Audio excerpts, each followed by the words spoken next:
สบายดีวิดีโอนี้จะมาแนะนำให้หมู่เพื่อนและน้องๆทุกคนพิสูจน์หลักเกณฑ์ BS ให้x 1 x 2เป็นใจผลของสมผลขั้น2นี่ ax กำลัง2บวก bx บวก4เท่า0ซึ่งว่า a ต่างจาก0เราได้ x 1บวก x 2เท่ากับลบ b ส่วน a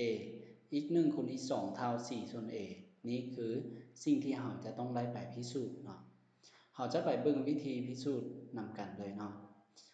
วิธีพิสูจน์ของหลักเกณฑ์นี้เราจะเริ่มจากสมผลนี้เนาะ ax กำลัง2บวก bx บวก4เท่า0ซึ่งว่า a ต่างจาก0นี่แล้วเราจะเอา a ออกมาเป็นส่วนคูณยังเหลือx กำลัง2อยู่นี้เอา a ออกมาเป็นส่วนคูณจะยังเหลือ b ส่วน a x นี่แล้วบวก4เราเขียนคือเก่าตัวนี้เราจะแยกตัวนี้ออกมาเพื่อเป็นเอกผลผลจืดเนาะฉะนั้นเอา a หัสอยู่เนาะนี่ x กำลัง2บวก 2x คูณตัวนี้เราจะคูณ2เขาเนาะฉะนั้นหาร2อยู่รวมนี่กลายเป็นคูณ x คูณ b ส่วน 2a นี่แล้วบวกครับนี่ก็คือเอกผลผลจืดเราต้องบวก b กำลัง2นะฉะนั้น b ที่เราบวกคือ b ส่วน 2a ขึ้นกำลัง2นี่ถ้าเราบวกเขาแล้วเราต้องลบออกนะลบออก b ส่วน 2a ขึ้นกำลัง2คือกันบวกกับ4นี่เขียนคือ9เท่า0จากนี้เราจะได้เอกผลผลจืดคือ a คูณให้ x บวก b ส่วน 2a ขึ้นกำลัง2ลบให้ b ส่วน 2a ขึ้นกำลัง2นี่บวก4เท่า0หลังจากนั้นเราจะคูณ a เข้า a คูณเข้าจะกลายเป็น a คูณกับนี่ a นี้คูณเข้ากลายเป็นลบ a คูณกับ b กำลัง2ส่วน 4a กำลัง2นี่บวกให้4นี่หลังจากนั้นเราจะขึ้นผู้ร่วมตัวนี้จะได้ 2ax บวก b ตัวนี้เราขึ้นกำลัง2จะได้ 4a กำลัง2นี่คูณกับ a นี่ตัวนี้เรา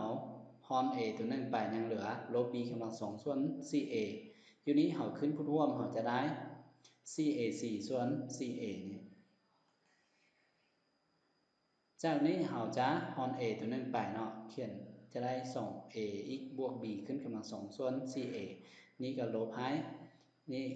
เอาจะเขียนตัวเดียวเข้าไปถ้าเอาลบออกนี่ถ้ายังเหลือ b กำลัง2ลบ 4ac เท่า0นี่เราวางเดลต้าเท่ากับ b กำลัง2ลบ 4ac ตอนนี้เราจะได้พูดอันเดียวกันแล้วเท่า0ก็ต่อเมื่อ 2ax บวก b ขึ้นกำลัง2ลบเดลต้าเท่า0นี้เราวางเพื่อให้มันสั้นลงซื้อเนาะฉะนั้นตาม a กับผลผลจื้อเราจะผันเปลี่ยนตัวนี้เพื่อเป็น a กำลัง2ลบ b กำลัง2เนาะตัวนี้เพื่อมันจะใช้ a กับผลผลจื้ออันที่3นั้นเข้านี้คือได้ a คูณ b คูณให้a บวก b คูณให้ a ลบ b คือได้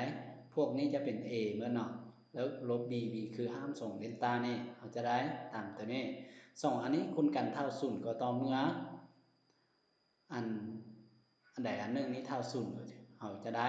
2ax บวก b เท่าห้ามส่งของเดลต้าเท่า0หรือ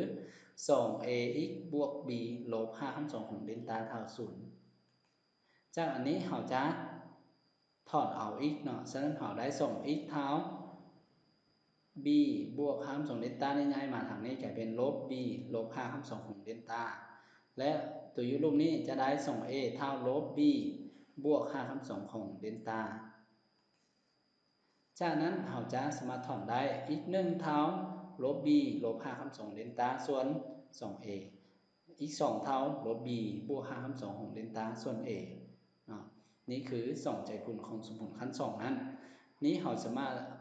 เอาไล่แบบนี้คืออยู่ในจำนวนจริงจำนวนศูนย์ก็ได้เนาะฉะนั้นตัวนี้เราจะใช้ไล่ทั่วไปเลยเนาะฉะนั้นถ้าเป็นจำนวนจริงเดลต้าต้องหลายกว่าหรือเท่า0เนาะแต่ว่าอยู่นี้เราจะศึกษาอยู่ในจำนวนกวมเอาทางจำนวน0เลยฉะนั้นเราจะบอกมีเงื่อนไขให้เดลต้าเลยถ้าเดลต้าน้อยกว่า0เราก็เกอยู่ในจำนวน0เลยเนาะจากนั้นดังนั้นเรามี อันที่1 x 1บวก x 2เฮาลองเบิ่งเอาไปบวกกันเบิ่งตัวนี้ x 1เท่ากับถึงนี้ x 2เท่ารูปนี้เฮาบวกกันเฮาจะได้ตามตัวนี้พูดอันเดียวกันแล้วเฮาสามารถเอามาบวกกันตอนนี้เดลต้า5คำส่งเดลต้าลบ5คำส่งเดลต้าจะเท่า0ลบ b กับลบ b จะเท่า